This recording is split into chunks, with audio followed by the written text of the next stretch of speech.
सर्वेभ्यो नमो नमः। कौटिल्य राजकीय सर्वोदय बाल विद्यालय चिराग एनक्लेव नई दिल्ली से मैं प्रणव कुमार संस्कृत अध्यापक आकारांत शब्दरूप ज्ञान के विषय में अध्ययन करने जा रहे हैं। अब पहले हमें ये पता होना चाहिए स्त्रीलिंग किसे कहते हैं। जो शब्द हमें स्त्री जाति का ज्ञान कराएं वे शब्द स्त्रीलिंग शब्द होते हैं। उसके बाद संस्कृत में आकारांत शब्द स्त्रीलिंग होते हैं। आकारांत किसे कहते हैं? आकारांत उसे कहते हैं जिस शब्द के अंत में आ की मात्रा होती है।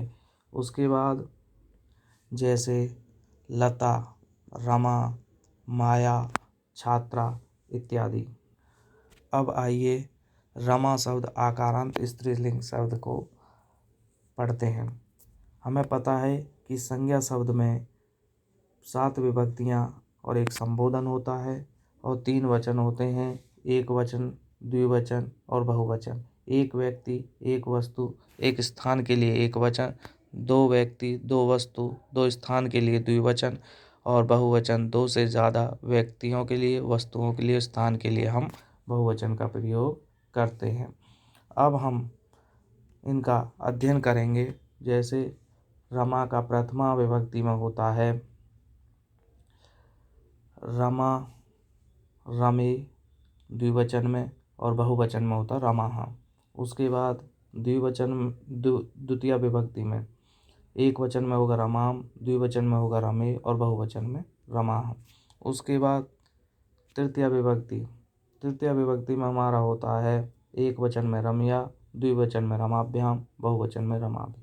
उसके बाद चतुर्थी विभक्ति में एक वचन में रमायै, द्विवचन में रमाभ्याम, बहुवचन में रमाभ्य। उसके बाद पंचमी विभक्ति में होता है एक वचन में रमायाः, द्विवचन में रमाभ्याम, बहुवचन में रमाभ्य।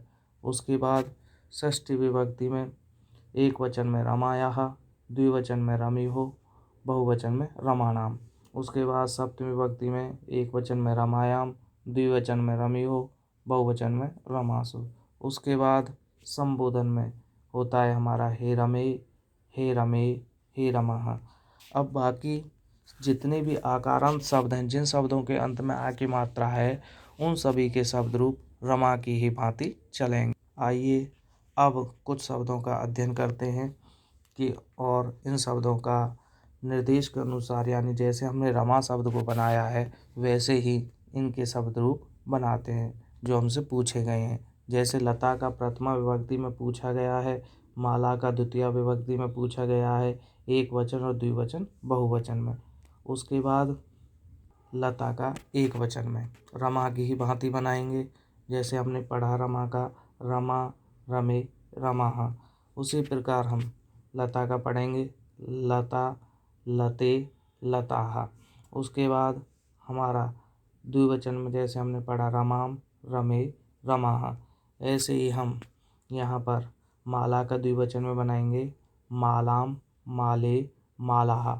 उसके बाद तृतीया का बनाएंगे जैसे हमने पढ़ा रमया, रमाभ्याम, रमाभि। उसी प्रकार हम बालिका का पढ़ेंगे बालिकया, बालिकाभ्याम, बालिकाभि। उसके बाद चतुर्थी में पढ़ेंगे रमायै, रमायाभ्याम, रमाभ्य। उसके बाद शोभा का बनाएंगे शोभायै, शोभाभ्याम, शोभाभ्य। उसी प्रकार हम पंचमी में जैसे हम रमा का पढ़ रहे हैं रमायाः, रमाभ्याम, रमाभ्य। ऐसी छात्रा का बनाएंगे छात्रायाः, छात्राभ्याम, छात्राभ्य। ऐसी दया का बनाएंगे जैसे रमा का बना हुआ रमायाः, रमाभ्याम, रमायाः, रमयोः, रमानाम। ऐसे ही षष्ठी में हम दया का बनाएंगे दयायाः, दययोः, दयानाम।